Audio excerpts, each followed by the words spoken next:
सखी सहेली।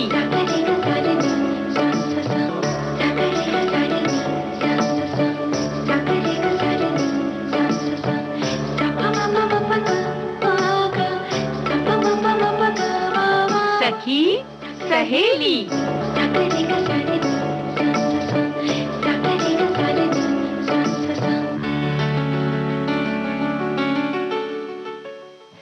सभी सखियों सहेलियों को मंजू द्विवेदी का नमस्कार। बुआ जी, आपका बहुत बहुत स्वागत है और आपको भी हमारा बहुत प्यार भरा नमस्कार, प्रणाम। खुश रहो और प्यार भरा खुशनुमा अभिवादन, उसके लिए बहुत बहुत धन्यवाद। और हमारे सभी साथियों को भी हमारा प्यार भरा आशीर्वाद, प्यार, स्नेह, आशीष। और बुआ जी, जब देश की महान शख्सियतें जो होती है उनको याद करते हैं तो अचानक ही मन के अंदर एक सम्मान वाली भावना एक प्रकट होती है और हमारा शीश जो है वो आदर के साथ झुक जाता है और झुकना ही चाहिए। यही तो हम कह रहे हैं भाई, कि देखो ये जो सम्मान है, जब हम अपना इतिहास जानेंगे, उनके बारे में कुछ हमें पता होगा, तभी झुकेगा ना, कि उन्होंने क्या क्या किया और हमें क्या क्या देकर चले गए। बिल्कुल। तो आज हम सरदार वल्लभ भाई पटेल को याद कर रहे हैं। उनकी पुण्यतिथि पर हम उन्हें सादर नमन करते हैं और भारत की आज़ादी की लड़ाई और स्वतंत्रता के बाद समूचे देश को एकजुट करने में उनका जो योगदान रहा है वो वाकई में अविस्मरणीय है। और वर्ष 1931 में भारत सरकार 1991 में वर्ष 1991 में भारत सरकार ने उन्हें मरणोपरांत भारत रत्न से सम्मानित किया था। सरदार वल्लभ भाई पटेल ने अपना जो पूरा जीवन है वो देश की सेवा में समर्पित कर दिया था। और नमन करते हुए हमारे एक साथी का संदेश है वो हम पढ़ते हैं। सरदार पटेल का जन्म 31 अक्टूबर 1875 को गुजरात के खेड़ा जिले में हुआ था। उनका निधन 15 दिसंबर 1950 को मुंबई में दिल का दौरा पड़ने से हुआ था। एक गृह मंत्री के तौर पर उन्होंने देश की करीब 562 छोटी बड़ी रियासतों का भारत में विलय कराया था। ऐसा करके उन्होंने भारतीय एकता के निर्माण में एक अहम भूमिका निभाई थी। तो हम सभी मिलकर के उन्हें विनम्र नमन करते हैं। और इसी के साथ बुआ जी, आज और भी जो हमारे विषय हैं उनके बारे में भी अपनी सखियों को बता देते हैं। कि आज कुछ आदतों के बारे में बात करेंगे। कुछ ऐसी आदतें होती है जो जिनके लिए हम पूरा प्रयास करते हैं, जो हमारा गोल होता है उसको अचीव करने का पूरा प्रयास करते हैं, लेकिन कुछ आदतें ऐसी होती है जो हमें पीछे ढकेलती रहती, लेकिन हमें उनके बारे में पता भी नहीं होता। तो आज हम थोड़ा विश्लेषण करेंगे कि ऐसी कौन सी आदतें बहुत जरूरी है करना, क्योंकि देखो हम कब पीछे चले जाते हैं पता ही नहीं चलता है। और फिर सोचते हैं कि जो हम सोच रहे हैं वो होता ही नहीं है। तो भाई क्यों नहीं होता, ये तो जानना बहुत जरूरी है। और बहुत जरूरी है जब हमारा शरीर का स्वास्थ्य बिगड़ता है और नहीं बिगड़ता है, कुछ चीजें ऐसी होती है पता ही नहीं चलता है कि हमारे शरीर में बन रही है कि नहीं बन रही है। तो ऐसी एक चीज है विटामिन डी। तो उसकी क्यों जरूरत है और कैसे प्राप्त कर सकते हैं, इस बारे में हम बात करेंगे। और दिसंबर का महीना चल रहा है, घूमने का महीना होता है ये। आमतौर पर कहाँ ले चल रही हो? घूमने जाते हैं। तो आज हम बात करेंगे कि गिर राष्ट्रीय उद्यान जो है, तो उद्यान और अभयारण्य जो होते हैं वहाँ इस समय हमें क्यों जाना चाहिए, और इसके साथ ही गिर राष्ट्रीय उद्यान के बारे में थोड़ी और विस्तृत जानकारी देंगे कि भाई आपको शेर देखने को मिला कि नहीं मिला, क्योंकि जिस उद्देश्य से जाते हैं वो पूरा हुआ कि नहीं। अक्सर लोग ऐसे ही खाली हाथ चले आते हैं, बड़ा दुख होता है। लेकिन एक बात और है, जब तुमने दिसंबर महीने की बात की तो बहुत सारी जगह हम इसलिए भी जाते हैं, ठीक है वो अभयारण्य नहीं होता है, वो बाग बगीचे नहीं होते, कहीं कहीं बाग बगीचे भी रहते हैं, तो वहाँ बर्फबारी भी होती है। तो आप याद करिए कि बर्फबारी आपने कहाँ देखी और उसके संग संग क्या क्या हुआ। क्योंकि बर्फबारी के बाद आप जब चलते हैं तो फिसलते बहुत हैं, बड़ा मजा आता है। हम लोगों को आदत नहीं होती है, जो यहाँ पर कहते हैं ना मैदानी उसमें रहते हैं इलाके में। तो भाई वो अपने अनुभव बताइए। और अक्सर बड़ा चमत्कारी होता है ये बर्फबारी देखना। और बुआ जी, जब मैं अभी देख रही थी फेसबुक के ऊपर, तो एक हमारे भाई हैं, उन्होंने ये बात लिखी है कि आपने बर्फबारी के बारे में लिखा। मैंने तो कभी बर्फबारी भी नहीं देखी, यहाँ तक कि मैंने तो कभी ओले गिरते हुए भी नहीं देखे। तो मुझे दुख हो रहा है, लेकिन अगर मैंने देखी होती तो मैं जरूर आपके इस विषय पर जो है अपनी टिप्पणी देता। अच्छा, लेकिन एक बात बताओ मंजू बिटिया, कि भाई उन्होंने नहीं देखी, ये भी तो एक मुद्दा बनता है ना। तो ये आपने तो साझा कर लिया। सबसे सबसे पहले देखिए आप ही की बात आ गई, है ना, कि आपने नहीं देखी। तो कभी कभी वो चीजें भी सबसे महत्वपूर्ण हो जाती हैं जो आपने नहीं किया होता है। तो चलिए कोई बात नहीं, ये भी तो आपका एक अनुभव है कि आपने ये नहीं देखा है, और जब आप देखेंगे या और लोगों की बातें सुनेंगे तो आपके मन में गुदगुदी होगी कि अरे काश हम भी देखते। बिल्कुल। तो हमारे श्रोता जो जिन्होंने बर्फबारी देखी है, तो उनके क्या अनुभव रहे हैं इस बारे में, कि उन्हें अच्छा लगा या नहीं लगा, या कोई एक विशेष अनुभव हुआ, कहाँ आप फिसल गए, या कौन सी असावधानी की वजह से कुछ तकलीफ हुई, या सावधानी रखी तो आपको वहाँ देखने में बड़ा आनंद आया। तो इस तरह के जो भी आपके अनुभव हैं वो हमारे साथ फेसबुक के ऊपर साझा कीजिए और जल्दी से बताइए कि क्या अनुभव है आपके, और वो हम आपको यहाँ पढ़ के सुनाएंगे। भाई वो भी बता सकते हैं कि जो सिर्फ काल्पनिक तौर पर सोच रहे हो कि बर्फबारी होती है तो कैसी होती है।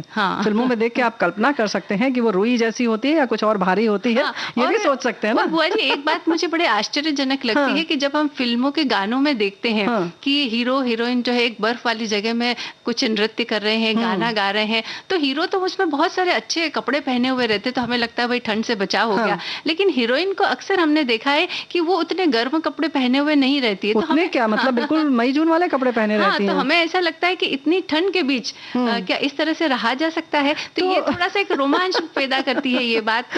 और फिर जब हमने वहां बर्फ में जाकर के देखा तो हमने ये अनुभव किया कि नहीं, ऐसा तो बिल्कुल नहीं रहा जा सकता। लेकिन हो सकता है कि हमारे कोई साथी ऐसे रहे हों कि जहाँ गए हों जोड़े से, और उनकी पत्नी या मतलब खुद वो स्वयं मतलब महिला हमारी कोई बहन ऐसे रही हो, तो बताएंगे कि हाँ हमने भाई शादी के तुरंत बाद गए थे तो हमने भी थोड़ा सा हीरोइन की तरह ऐसे ऐसे नृत्य किया, तो क्या अनुभव था वो भी बता सकते हैं आप। जी, बिल्कुल बताइए। लेकिन भाई हम आगे बढ़ेंगे। मंजू बिटिया गाना वाना सुना दो, है ना।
करने को ललचाए रे मेरा मन, मेरा मन, मेरा मन।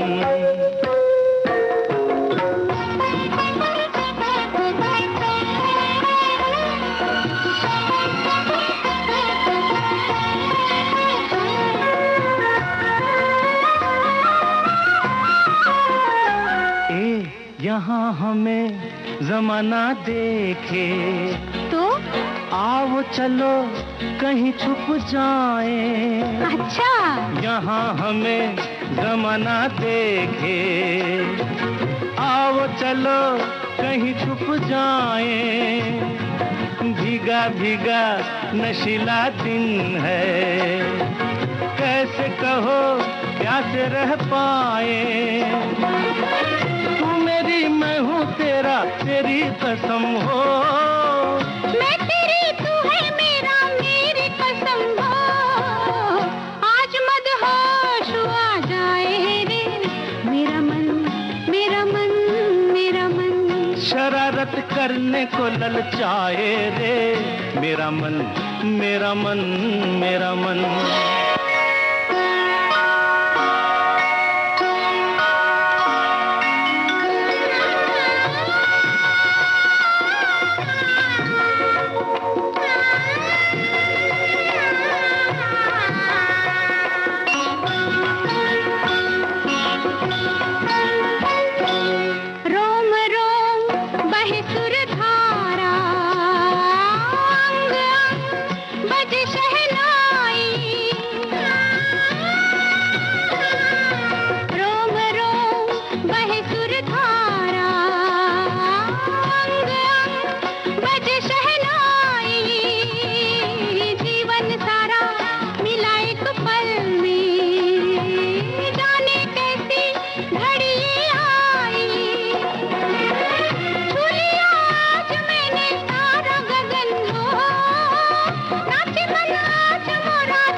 को ललचाए रे मेरा मन, मेरा मन, मेरा मन।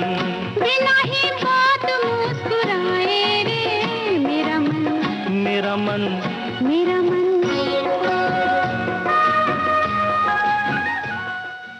बुआ जी ऐसी कोई घूमने लायक जब जगह हो और मौसम इतना सुहाना हो तो मदहोश होना ये तो बनता ही है। लो, हम तो सोच रहे थे कि क्या है भाई, ऐसे ही शरारत करते हुए, शिकायत करते हुए और मजे से घूमते रहें तो कितना अच्छा है। हाँ। लेकिन भाई देखो, ऐसा है ना कि मजे से घूमने के लिए जो है ना, हम लोगों ने जो बात की थी पहले उसकी बात कर लो कि आदतें कौन कौन सी भाई जिन्हें छोड़ना है, जो हमें पीछे ले जा रही है खींच के, है कि नहीं? बिल्कुल, उनकी बात करना तो बहुत जरूरी, तभी हम आगे बढ़ेंगे और आगे बढ़ते बढ़ते बर्फीले स्थान तक भी पहुंच जाएंगे। तो चलिए बुआ जी, ऐसा जो हम लक्ष्य तय करेंगे ना, अगर उनको पाना है तो हमें ये देखना पड़ेगा कि भाई कौन सी बातें हैं जो हमें पीछे ले जा रही है। और उसमें जो सबसे पहली बात है वो हमें ये देखना चाहिए कि कभी हमने देखा है कि कुछ लोगों को बार बार शिकायत करने की आदत होती है। हर परिस्थिति से शिकायत, हर व्यक्ति से शिकायत, किसी काम से शिकायत या किस्मत से शिकायत, भगवान से शिकायत। तो बस वो अपना सारा जो वक्त होता है वो शिकायतें करने में ही बिता देते हैं। तो सबसे पहले हमको ये शिकायत करने की जो आदत है ये छोड़नी पड़ेगी और जो परिस्थितियां सामने है उनसे निपटने का मादा अपने अंदर पनपाना पड़ेगा, तभी हम आगे बढ़ सकेंगे। और केवल ऐसा है कि समय नहीं नष्ट होता, बल्कि आपकी ऊर्जा जाती है, जो आपकी विचार शक्ति है वो जहाँ कहीं और सकारात्मक उसमें लगनी चाहिए, सृजनात्मक उसमें चलना चाहिए या आगे बढ़ने का और रास्ता ढूंढना चाहिए, उसकी जगह आप उसी में अटके रह जाते हैं। जैसे एक कहते हैं ना कि एक गड्ढा हमने खोद लिया और हम उसी में बैठे हुए हैं। हाँ, और समय व्यर्थ करते हैं उसी में। बिल्कुल, समय जाता है, आपकी ऊर्जा जा रही है। अब केवल बैठे रहे तो फिर भी ठीक है, लेकिन उसमें तो हम बोलते भी रहते हैं और इतने तरीके से उसकी शिकायतें करते हैं कि पूछो मत। वो सारी जो कहते हैं ना सृजनात्मकता उसी में चली जाती है। तो सबसे पहले तो शिकायत करना छोड़े और काम करने की शुरुआत करें। अब शुरुआत करें तो भाई बहुत सारे रास्ते होते हैं। तो हमेशा ऐसा ना सोचे कि सबसे आसान वाला आपने तय कर लिया और आगे बढ़ने लगे। हाँ, तो कई बार क्या होता है ना, जो कठिन रास्ता होता है ना उसमें थोड़ी मुश्किलें, जाहिर सी बात है, लंबा रास्ता है, कठिन रास्ता है, मुश्किलें तो आती हैं। लेकिन जब हम शॉर्टकट अपनाते हैं तो वो शॉर्टकट कभी कभी हमें हमारी मंजिल तक नहीं ले जाता है, बल्कि हमें और पीछे ढकेल देता है। इसलिए हमेशा छोटे रास्ते का या आसान रास्ते का चुनाव नहीं करके जो भी रास्ते में चुनौतियां आती है उन्हें स्वीकार करने की कोशिश करें और ऐसा रास्ता चुने जो आपको अपनी मंजिल तक पहुंचाता हो या सही मंजिल तक पहुंचाता हो। यही तो हम कह रहे हैं कि भाई केवल ये ना सोचें कि रास्ता छोटा है कि लंबा। अब ये तुम कह दोगी तो लोग सोचेंगे कि अब हम लंबाई वाला चुनेंगे और जिसमें सबसे ज्यादा मुश्किल है वही चुनेंगे। यहाँ भी बुआ जी हमें अपने विवेक से काम लेना पड़ेगा। बता रहे, नहीं तो कह देंगे भाई मंजू बहनी ने कहा था तो हम तो यही करेंगे। तो भाई मंजू बिटिया ने अपना बता दिया, इसलिए बताया कि हमेशा हम केवल शॉर्टकट ढूंढते हैं तो हमेशा उसकी तलाश ना करें और उसमें वक्त न बर्बाद करें, बल्कि ये देखें कि कौन सा पुख्ता है, कौन सा सही रास्ता है। हो सकता है छोटा वाला सही हो, लेकिन हो सकता है कि इस बार बड़ा वाला सही हो।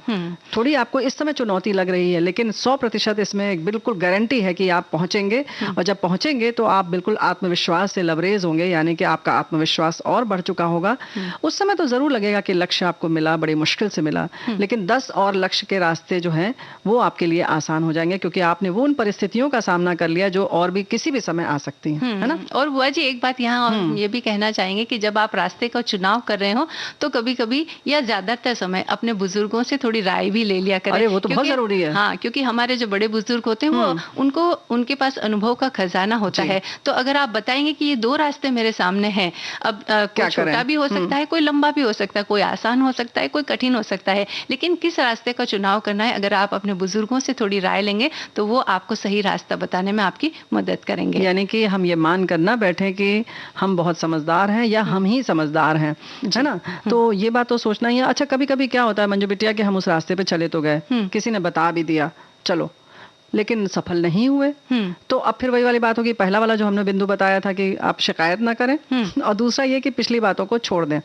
अगर हम उसी पर सोचते रहेंगे कि ये क्यों हो गया, वो क्यों हो गया, ऐसे क्यों हो गया, वैसा करते तो ऐसा होता, तो अब फिर हमने वही अपना समय नष्ट किया, अपनी ऊर्जा बर्बाद की। समय के संग संग अपना जो और भी हम ये समय को हम किसी अच्छे काम में और लगा सकते थे या दूसरी मंजिल की ओर बढ़ सकते थे, वो हमने यही बर्बाद करना शुरू कर दिया। यानी एक और आदत को छोड़ना होगा और ये कि बीती बातों को लेकर के ना बैठे, बिल्कुल ना बैठे, ठीक है, आप उसको अब यहाँ पर शॉर्टकट आप अपना सकते हैं। हाँ। यानी कि थोड़े में समझ लीजिए कि अगर आपने कुछ गलती की है तो उससे आपको सबक क्या मिला, या आगे हमको ये दोहराना है नहीं दोहराना है, इसको सिर्फ एक बिंदु के तौर पर लेकर आगे बढ़ जाइए। हाँ, यानी गलतियों से अपना सबक सीखें और उसके बाद देखें कि आगे अब हमें क्या करना है। तो ये तीसरी बात हो गई कि बीती बातों को लेकर के ना बैठे। अब आगे एक और आदत है ये कि दिल में ना रखें। कई बार क्या होता है कि हमारे दिल में कुछ ऐसी बातें होती जो हमें चुभ रही होती या कोई बातें हमें परेशान कर रही होती है, तो उन बातों को हम दिल में लेकर के बैठ जाते हैं और ये सोचते रहते हैं हमारे साथ ऐसा क्यों हो रहा है, हमारे साथ ये इन परेशानियों का हल क्यों नहीं निकल रहा है।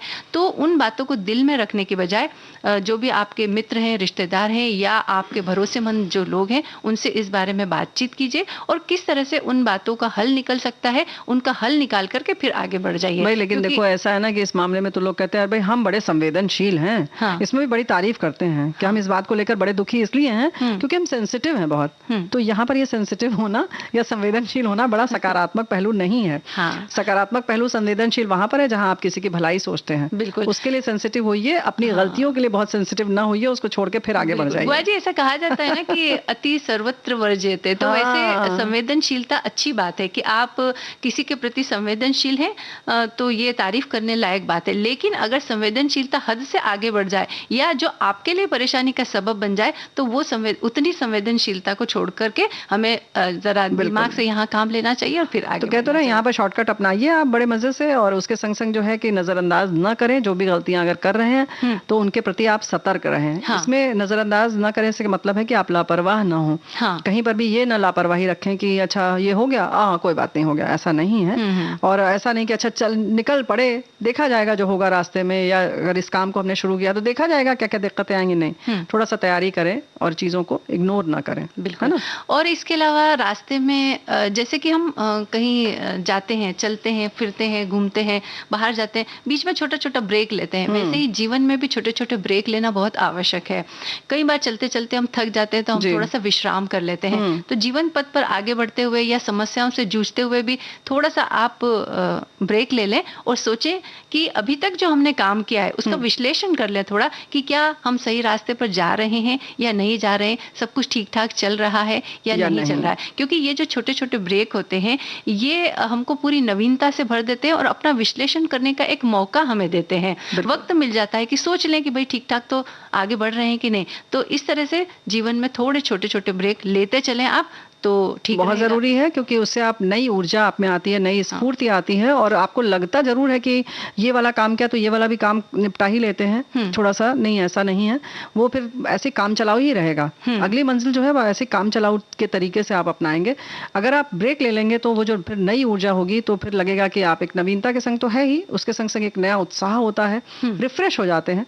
तो जैसे ओवरहॉलिंग होती है किसी भी मशीन की, कुछ उसी तरह से आपकी ओवरहॉलिंग हो जाएगी। तो पूरी तरह से रिसाइकिल आप हो जाएंगे। तो आप देखिए फिर कितनी दिमाग की अच्छे भी से ओवर ऑयलिंग पूरी होना तरह बहुत से जरूरी है। बहुत ऐसे जरूरी कहते भी है ना कि जब हम पढ़ाई करते हैं ना, तब भी हमें 1 घंटा जो पढ़ाई करते हैं उसमें 55 मिनट हमें पढ़ाई करना चाहिए और 5 मिनट का फिर ब्रेक ले लेना चाहिए। फिर उसके बाद आप 55 मिनट फिर पढ़ाई कीजिए और 5 मिनट का ब्रेक लीजिए। तो ये जो 5 मिनट का ब्रेक होगा, आप सोचेंगे कि अरे 5 मिनट मेरे वेस्ट हो रहे हैं, इसमें तो मैं बहुत सारी और दूसरी पढ़ाई कर सकता हूँ। लेकिन दरअसल ये समय की बर्बादी नहीं है, बल्कि ये आपके दिमाग में विचारों की नवीनता लाने का एक बड़ा अच्छा अवसर उपाय है। उसके संग संग एक बात और है कि थोड़ा बदलाव भी लाएं। अगर आपको लग रहा है कि नीरस हो रहा है सब कुछ जीवन में, तो थोड़ा सा परिवर्तन मिलाने की कोशिश करें। इस ब्रेक में ये आप आकलन कर सकते हैं कि हम और क्या नया ढंग से करें, या कुछ चलो कुछ ऐसा करते हैं कि एक तरह से नवीनता आ जाए, कहते हैं ना। तो ब्रेक के संग संग आप परिवर्तन भी कर सकते हैं। थोड़ा सा घूमने की जगह का परिवर्तन कर लें, या घर में थोड़ा परिवर्तन ले आए, कुछ भी अपने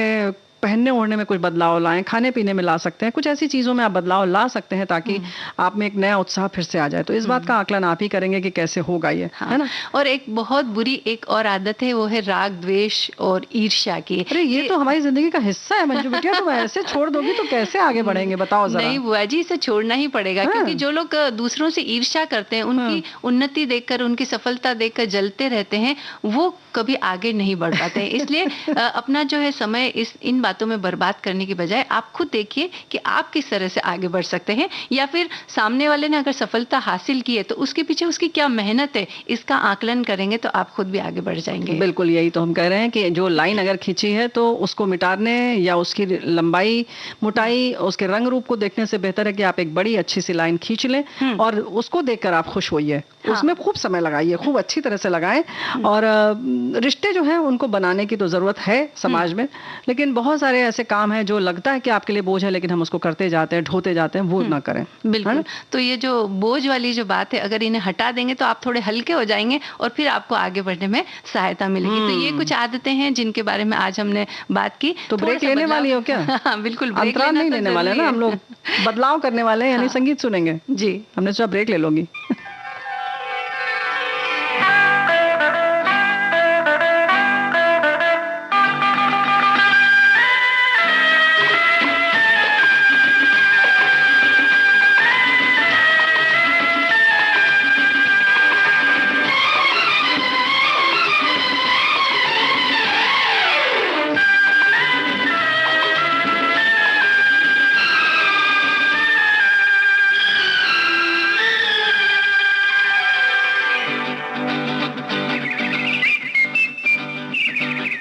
सारे जमाने पे मौसम सुहाने पे इस दिल दीवाने पे वीरानी सी थी छाई, आप आए बाहर आई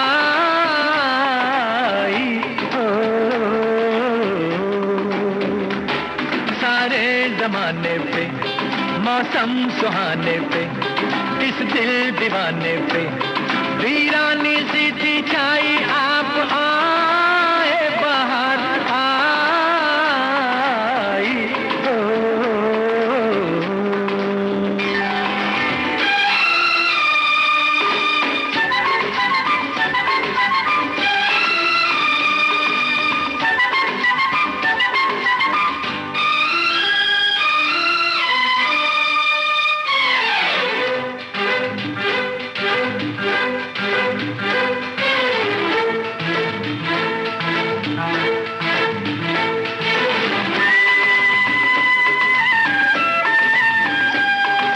आपका ही था सबको इंतजार, आपका ही था सबको इंतजार, आपके लिए सब थे बेकरार। हवाएं घटाएं फिजाएं, बागों में फूलों ने झूलों ने ली झूम के अंगड़ाई, आप आए बाहर आई हो। सारे जमाने पे मौसम सुहाने पे इस दिल दीवाने पे वीरानी सी थी छाई, आप आए बाहर आई हो।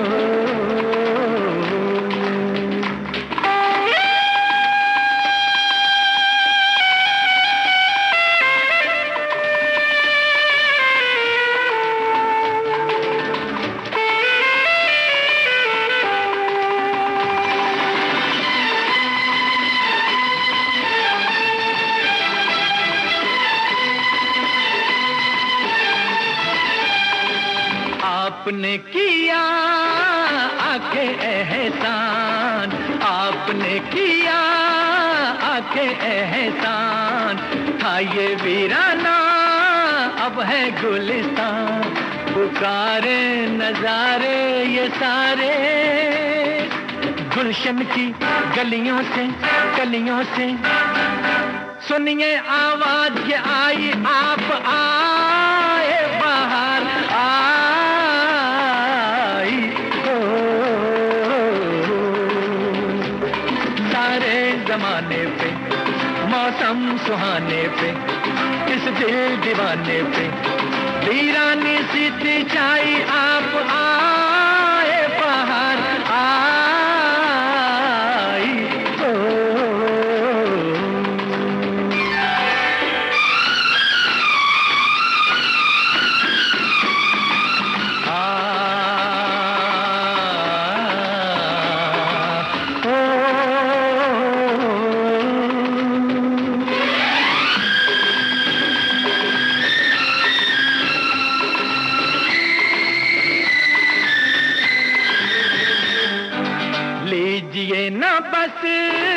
अब जाने का नाम, लीजिए ना बस अब जाने का नाम, रूठ जाएंगे जलवे ये तमाम, ये बस्ती ये मस्ती ये हस्ती, ऐसा ना हो जाए बन जाए ये महफिल फिर तन्हाई, आप आए बाहर आई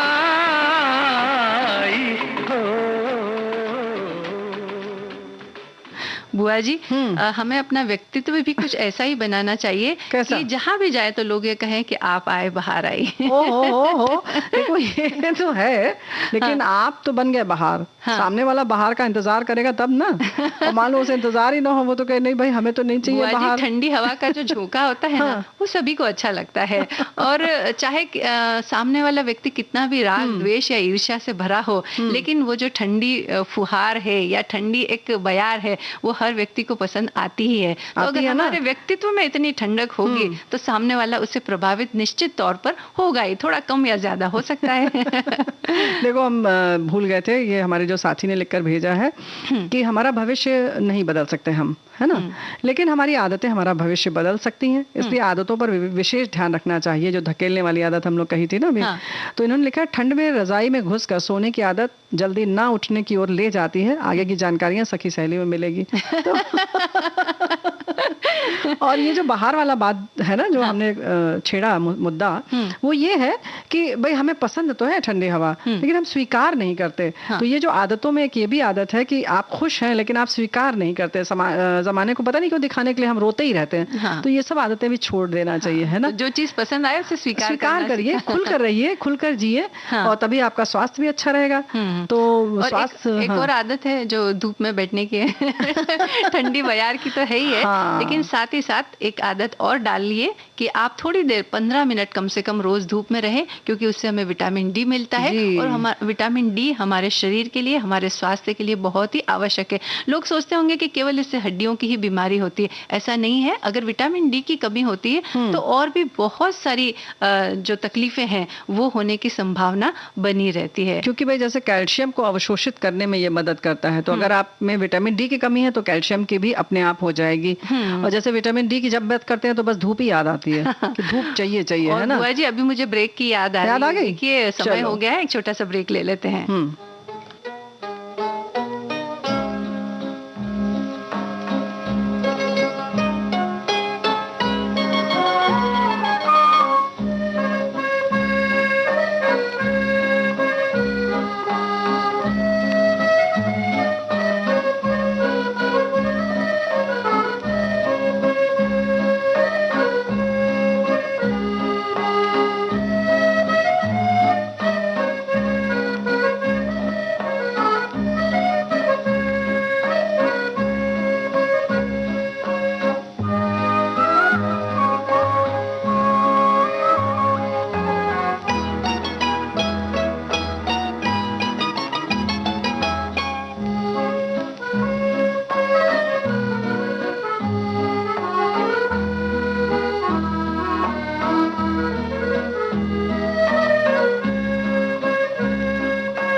ब्रेक का समय पूरा हो चुका है और फिर से थोड़ी गर्मा गर्म धूप के साथ हम तैयार हैं बुआ जी। हाँ, बिल्कुल और हम बात कर रहे थे कि कैल्शियम की या विटामिन डी की कमी से केवल हड्डियों के रोग ही नहीं होते, बल्कि इससे कहते हैं कि कैंसर, उच्च रक्तचाप, दिल संबंधी बीमारियां और कई और अन्य सारी तकलीफें होने की संभावना भी बन जाती है।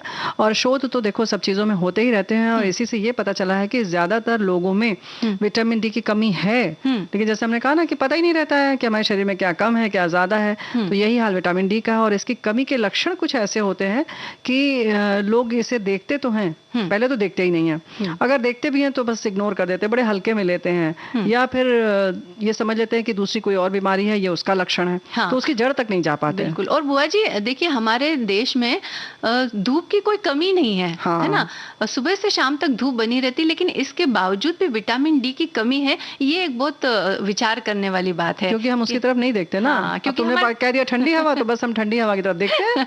क्योंकि ये चीज हमारे यहाँ बहुतायत में उपलब्ध है, इसके लिए इसीलिए शायद हम इसकी तरफ ध्यान नहीं देते हैं। और इसके अलावा जोड़ों या पीठ में दर्द, थकान, डिप्रेशन, ये कुछ ऐसे लक्षण हैं जिनके होने पर विटामिन डी का टेस्ट हमें करवाना चाहिए। विटामिन डी की प्रति ml 30 से 40 नैनोग्राम की मात्रा शरीर को स्वस्थ रखने के लिए पर्याप्त होती है।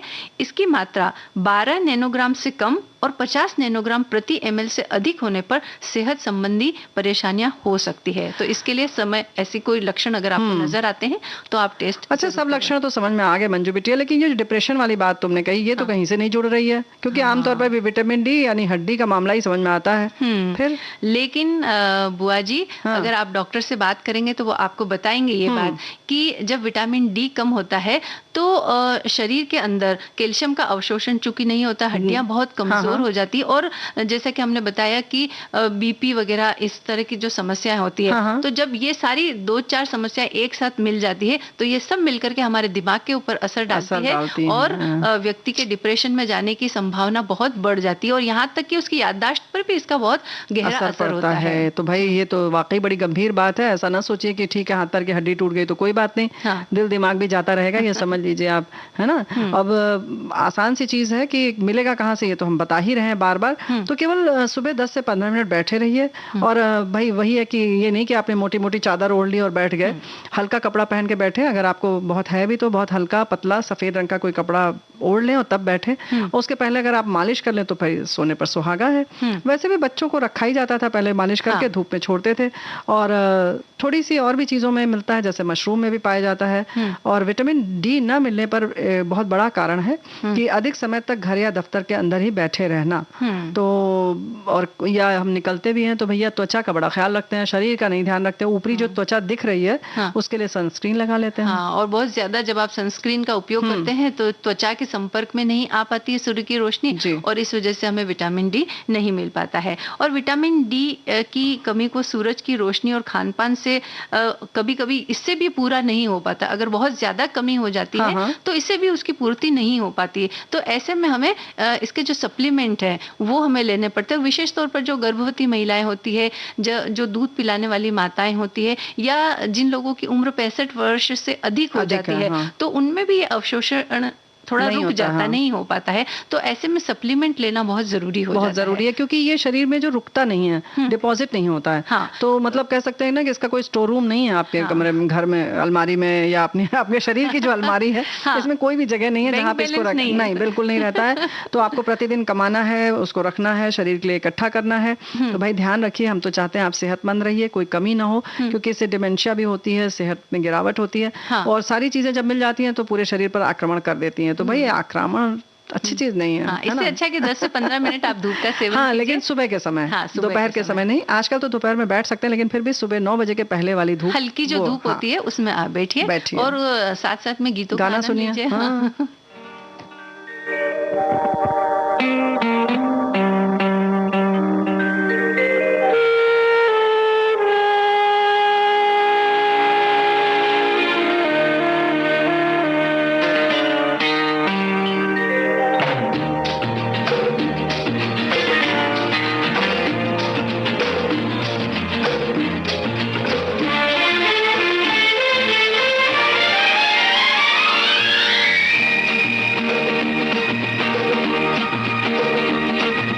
वादा करो जानम,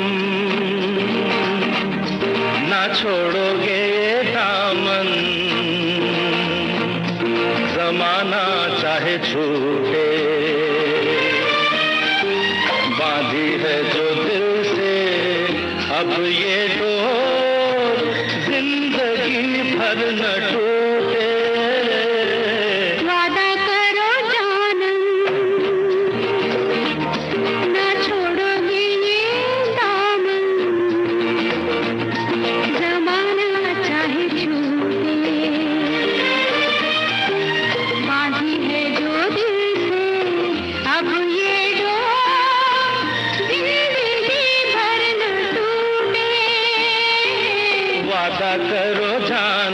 ना छोड़ोगे ये दामन, जमाना चाहे छूटे।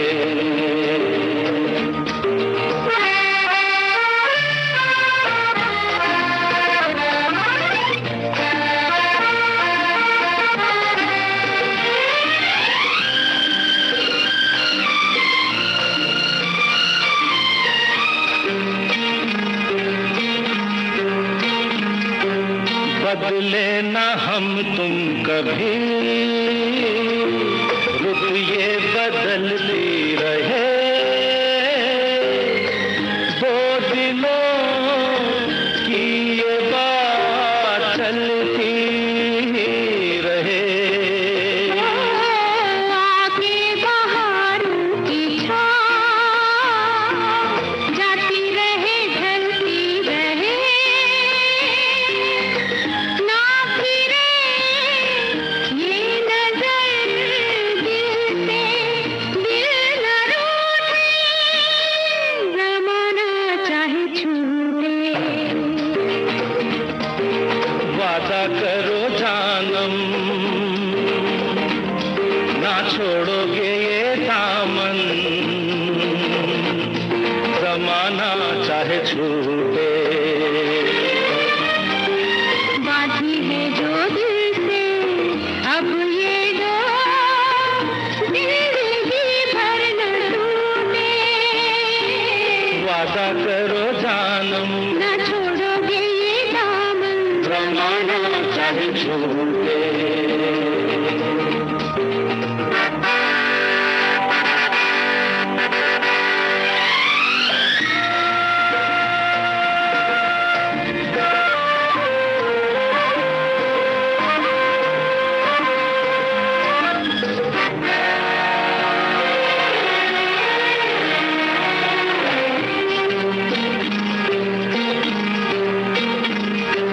होने देंगे ऐसा ना हम, कल को ज़माना हंसे, यूं करे प्यार का नाम दुनिया याद करे। हम पे गिरे बिजलियां, आंधी के तूफान चले,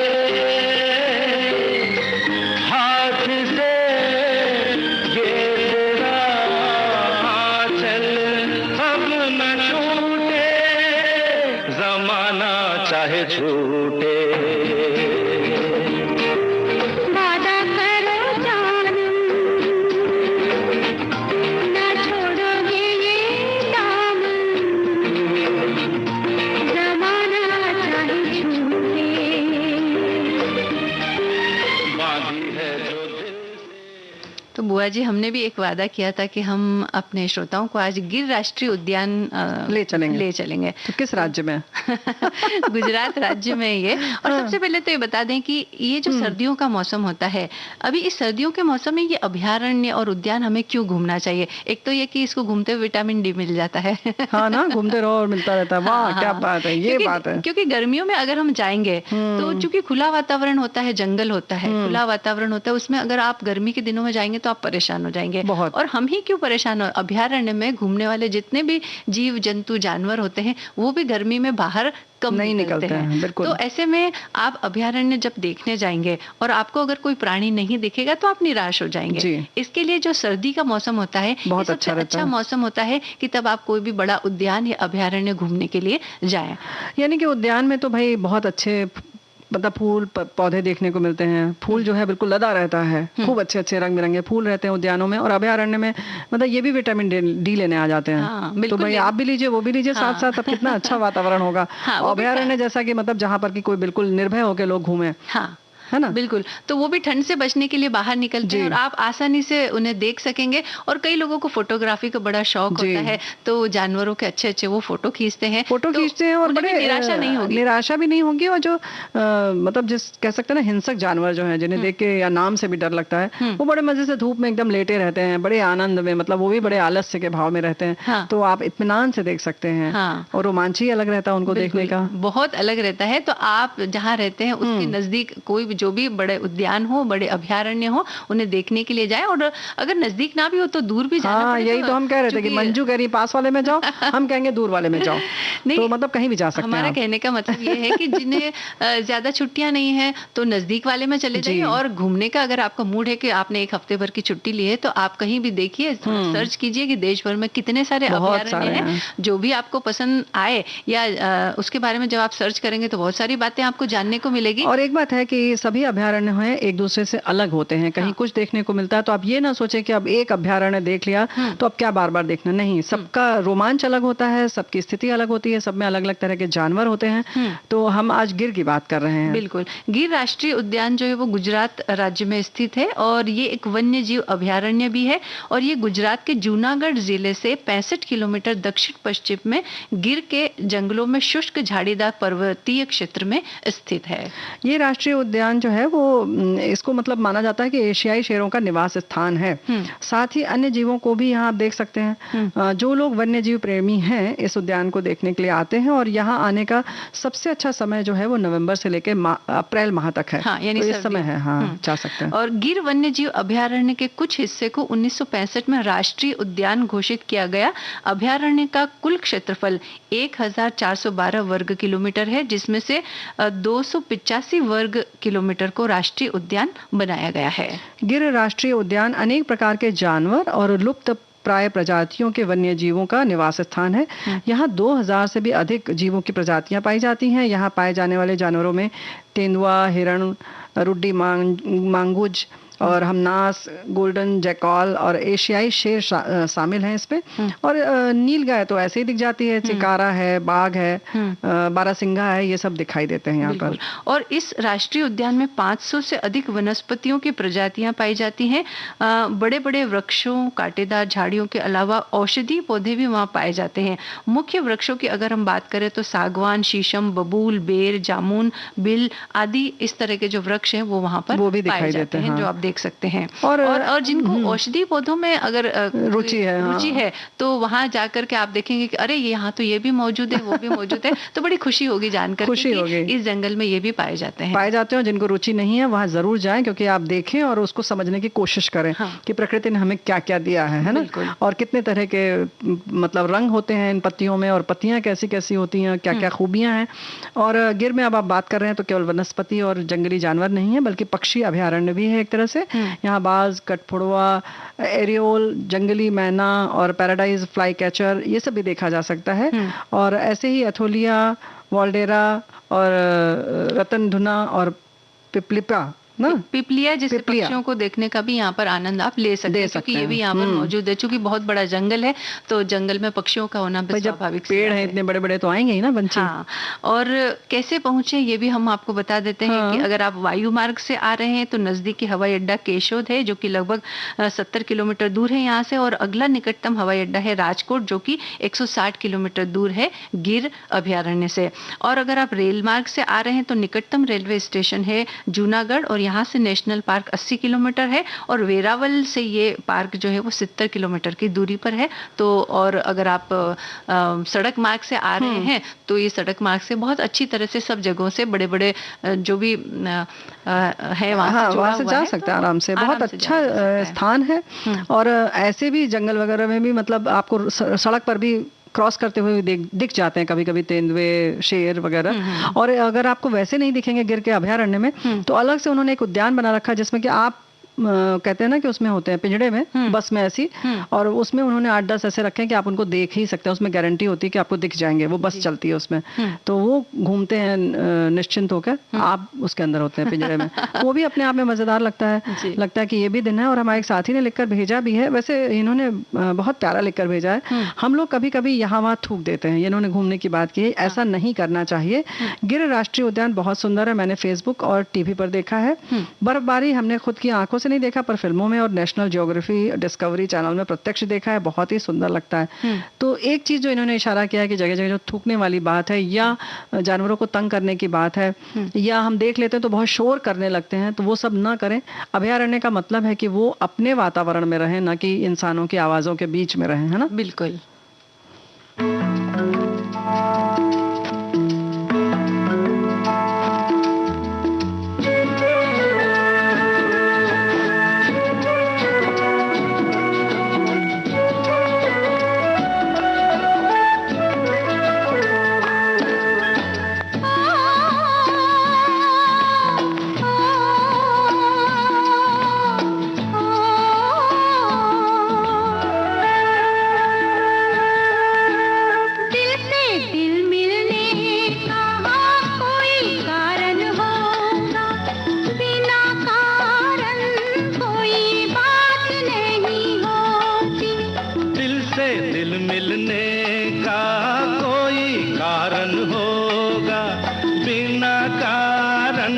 कोई बात नहीं होती, दिल से दिल मिलने का कोई कारण होगा।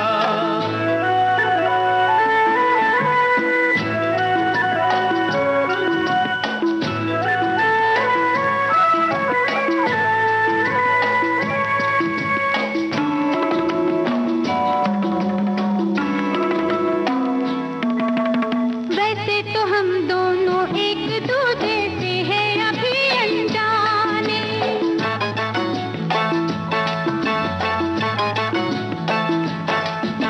वैसे तो हम दोनों एक दूसरे से हैं अभी अनजाने। कोई अगर देखे तो कहे बरसों के हैं मीत पुराने। हो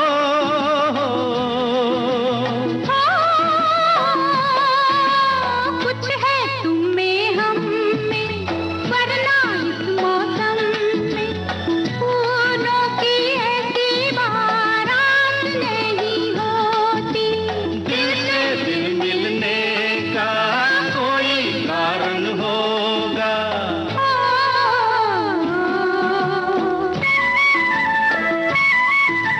जाने कहाँ से आए हो तुम, हम आए कहाँ से जाने। आज तुमको खबर ना हमको पता, दिल कैसे मिले दीवाने। जाने कहाँ से आए हो तुम, हम आए कहाँ से जाने। हो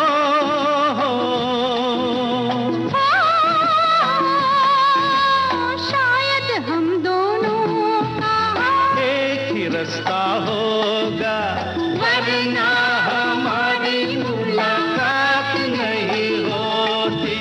दिल से दिल मिलने का कोई कारण होगा।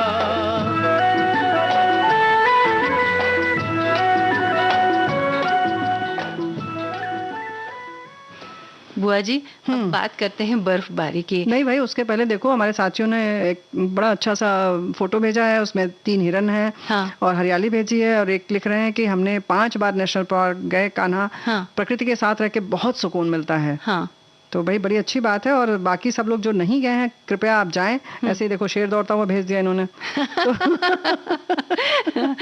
अच्छा है कि वो केवल तस्वीरों में ही दौड़ता है बुआ जी। है ना।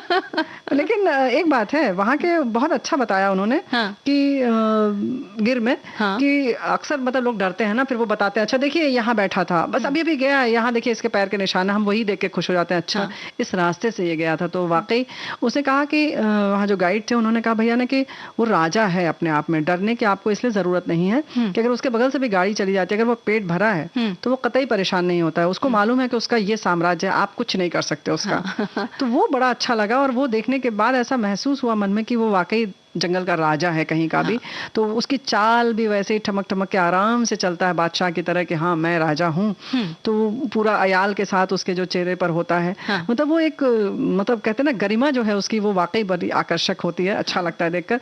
तो जाना चाहिए। लेकिन बुआ जी ये पता नहीं चलता ना कि कब उसका पेट भरा है और कब खाली है, तो इसके लिए आप बेकार की वहाँ हिम्मत दिखाने की कोशिश ना करें। गाइड रहते हैं, उन्हें सब पता होता है, आप गाइड के संग जाए, और जो नियम है उसको उसका पालन जरूर करें। बिल्कुल करना चाहिए। और इसी तरह बर्फबारी की जब बात करते हैं ना, तो वहां भी कुछ बातों का ख्याल रखना बहुत जरूरी। आप देखने के लिए जाएं, जरूर जाएं और उसका आनंद भी लें, क्योंकि वो जो गिरती हुई बर्फ होती है, स्नोफॉल जो होता है ना, ऐसा लगता है कि रुई के फाये जो है वो नीचे गिर रहे हैं, और उसे हाथ में पकड़ने का बड़ा मन करता है। और कई बार तो जो बर्फ हमारे हाथ में आ जाती है उसको हम जल्दी से छोटा सा गोला बना करके मुंह में डाल लेते हैं। और जैसे ही मुंह में डालते हैं वो गल के गायब हो जाता है। तो ये जो अनुभव होते हैं ये अपने आप में बहुत खास होते हैं, बहुत महत्वपूर्ण होते हैं, और हमेशा के लिए ये हमारी यादों में दर्ज हो जाते हैं। ये बिल्कुल कहते हैं ना कि उसके लगता है कि रुई बर्फ के रेशे जैसे लगते हैं। हाँ। तो बहुत अच्छा लगता है, अजीब सी मिठास सी भी लगती है कह सकते हैं, और अलग अनुभव तो होता ही है। उसका लड्डू बना बना के लोग खेलते हैं, बॉल बनाते हैं, एक दूसरे के ऊपर फेंकते हैं। लेकिन जहाँ गिरती है वहाँ के लोग तुरंत सफाई शुरू कर देते हैं, जैसे कि वैसे भी झोपड़ी के आकार का वो रखते हैं अपनी छत, ताकि उसमें जमा न रहे। तो जैसे कि कुल्लू वहाँ पर हम लोग ने जैसे देखा तो वहां पर वो तुरंत दूसरे दिन सुबह उठते ही सब लोग अपने अपने वो डंडे लेकर अपनी टीन ठोकना शुरू कर देते हैं कि ताकि बर्फ वो है वो गिर जाए। हाँ। है ना? तो अगर ज्यादा समय तक वो उसके ऊपर रहती है तो वो जम फिर जम जाती है और वो ठंड बहुत घर को भी पूरा ठंडा कर दे, इसके लिए उसको हटाना जरूरी होता है। इसी तरह से रास्तों पर से भी हटाना जरूरी हो जाता, नहीं तो गाड़ियां उस पर से बहुत फिसलने लग जाती खुद है, चलने में फिसल जाते हैं। और हमारे देश में बहुत सारी ऐसी जगह हैं जहां पर आप बर्फबारी देख सकते हैं। गुलमर्ग जा सकते हैं जो कि जम्मू कश्मीर में है, कुफरी जा सकते हैं जो हिमाचल प्रदेश में है, धनोल्टी ये एक जगह है, कटाऊ सिक्किम में है, और गुनस्यारी ये हिमालय की तलहटी में एक ऐसा स्थान है जहां पर बर्फबारी होती है। पटनी टॉप है ये जम्मू कश्मीर में है, रूपकुंड उत्तराखंड में, सोनमर्ग है जम्मू कश्मीर में, इसके अलावा तवांग अरुणाचल प्रदेश में। तो ये इसके अलावा शिमला, कुल्लू मनाली, दार्जिलिंग, मसूरी, ये सब भी जगह, इन जगहों के बारे में तो लोग जानते ही हैं। हमारे साथी ने लिखा ही है कि मनाली में हमने रोहतांग पास में हमने बर्फबारी देखी है, और वैसे देखो जो जिसने नहीं देखी उन्होंने लिखा है भाई कि हम तो ओलावृष्टि देखकर खुश हो जाते हैं, हमारे लिए वही बर्फबारी होती है। तो ये संतोष करने का बड़ा अच्छा तरीका है ना? और एक हमारे श्रोता ने ये बात लिखी है कि बर्फबारी तो नहीं देखी, लेकिन हाँ आज सुबह इंदौर शहर में 5 से 6 बजे तक मावठे की जो बारिश हुई उससे बर्फबारी का एहसास हमें जरूर हो रहा है। ये बात तो है। और श्रोता जैसा कि आपने कहा कि ये लिखा भी है कि जो छोटी सी जब ओलावृष्टि होती है तो उसमें बहुत छोटे छोटे बर्फ के टुकड़े गिरते हैं, लेकिन उसमें आप खड़े नहीं हो सकते भाई, उसमें सिर में चोट लग जाती है। लेकिन अगर बर्फबारी का आनंद लेना हो तो उससे भी लिया जा सकता है। हाँ, लिया जा सकता है, लेकिन बस आप खिड़की के अंदर से उसको देखें कृपया, क्योंकि एक मुहावरा भी है इस पर कि क्या कहते हैं ना, गंजे होते ही ओले पड़ गए। तो उसका मायने तो खैर अलग है, लेकिन इन्होंने भी लिखा है कि बारिश में कई बार छोटे छोटे बर्फ के टुकड़े हमारे जोधपुर शहर में जब मैं छोटा था तब जरूर देखे थे, बर्फ की चादर जम गई थी। तो भाई वो बात तो है कि उसका एक जगह कहीं इकट्ठा हो जाना, फिर उसको उठाना, और वही है चोरी चोरी से खाना। तो उसका मजा अपना ही होता है।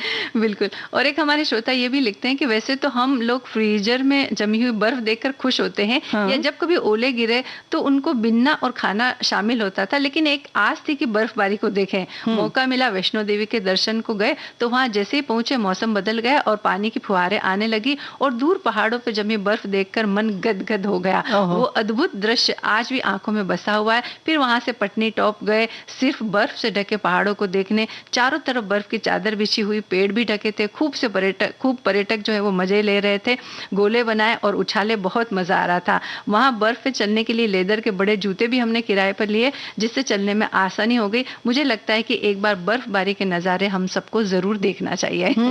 ये तो बर्फ पड़ने के बाद की बात है, लेकिन वाकई बर्फबारी का नजारा जरूर लेना चाहिए। लेकिन हम अभी गीत सुना देते हैं। बिल्कुल।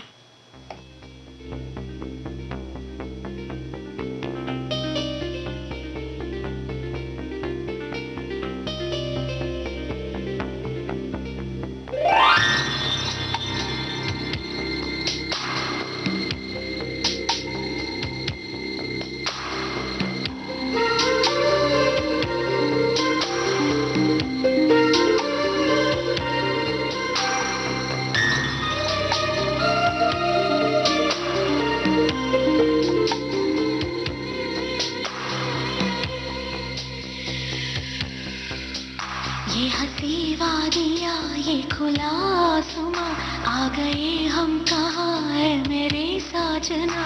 इन बहारों में दिल की कली खिल गई, मुझको तुम जो मिले हर खुशी मिल गई।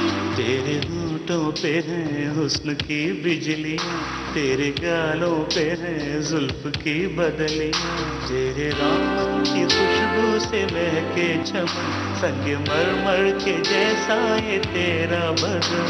मेरी जाने जा, मैं तेरी चांदनी, तुझे आज कोई प्यार की रागिनी।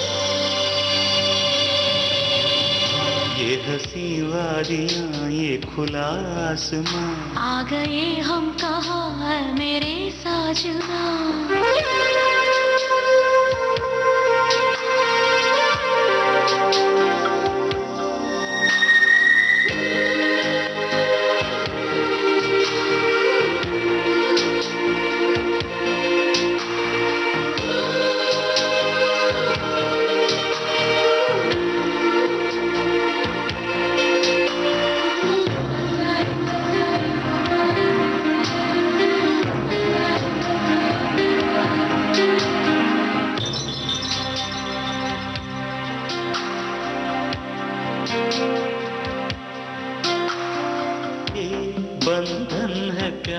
प्यार का देखो टूटे न सजनी।